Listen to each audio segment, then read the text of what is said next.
What's going on? How y'all doing? So this is gonna be about game two between Minnesota and Golden State, and the Timberwolves won 117-93 over Golden State. It really wasn't that close, and that's not close at all. Walker came up big for Minnesota. Um, Nazi did pretty good. Ant came up. Ant had a good game, but it was Julius Randle got 24 and 17, which was too much. Because the guy that was the main guy for Draymond, when Julius Randle's going like that, that's where they could be a problem. That size on the perimeter. Jimmy Butler did okay. Buddy Hield was back to normal. Draymond Green was back to his single digits. But Kumingas was playing pretty good. Ironically, the guy who's always, surprisingly, always in Steve Kerr's doghouse, he did pretty good. But they're not the same team without Steph Curry. Shaq called it. Shaq said they're just an average team, which they are. You know, you lose by 24. That shows you the difference of what Curry can make. And he's not coming back in a week. Their season could be about over by then. If they don't win a game and go to state, they got to figure out a way to win a half to get to the game. It's going to be tough because Minnesota puts that pressure on you.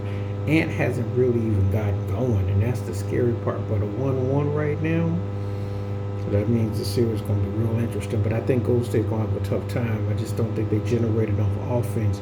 I think that defensively they can have some shifts and some movements, but when you get, like I said, Julius Randle could be the one that benefits without Steph there because that's another perimeter player. There's ball movement, and they're just not the same team. Jimmy Butler's a big fit for them. Buddy Hield's got to come up. But if you ain't got Steph Curry, it's not the same. It's not the same. You got to have your alpha.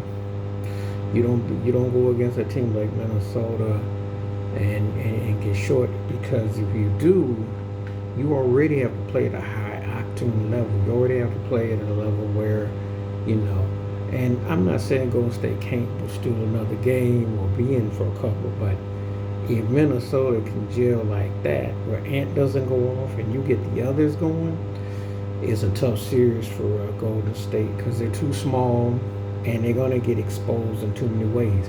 And they're giving up so much. You really understand the value and the different shifts that the Timberwolves can do. So, Jimmy Butler can lead so much, but you got to score. You got to put up 25, 30 points. And it's easier said than done when you got to go swarming against Minnesota, who makes you play both sides of the ball. Golden State looked good the other night. They came out right, but Minnesota came back. Minnesota came with more of an attack, and then without Steph there, which is always a tricky part, because when the big time player for the other team is not there, your mindset is to kind of lax and kind of lay back. So the best thing they did was they just attacked. They were able to make some shots, and they were able to finish them off. So that was the key in that thing. And it's got the makings of, if Steph doesn't come back, it's got the makings of a 5-6 game series. I just don't think Golden State can win a multitude of games, unless, of course, Minnesota is flat and, Podziemski comes up big, and Kumingas plays like that. But they got to get contributions from Buddy Hield and Butler to really be more dynamic. Draymond has to have a 15, 20-point game. They have to really find a way to control the middle to the outside.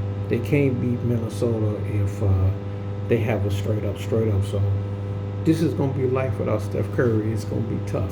See what Steve Kerr can do. But the series is now tied 1-1 going back to Golden State.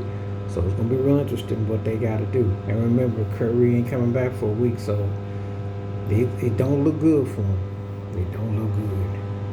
Because I think with Curry playing, this series goes differently. But without Curry, I don't think they can do it. And they can prove me wrong, but it's going to be tough. It's going to be really tough because the way Minnesota puts pressure on you at the perimeter and then eventually drive, it's going to be tough. Please like, subscribe, welcome thoughts, comments, and I do respond. Thank you. Wash your hands. Keep your mind clear. Watch out for one another. Share it if you like. Hit the membership. Stay safe. Stay blessed. The woke, stay free. I'm out with time. Peace.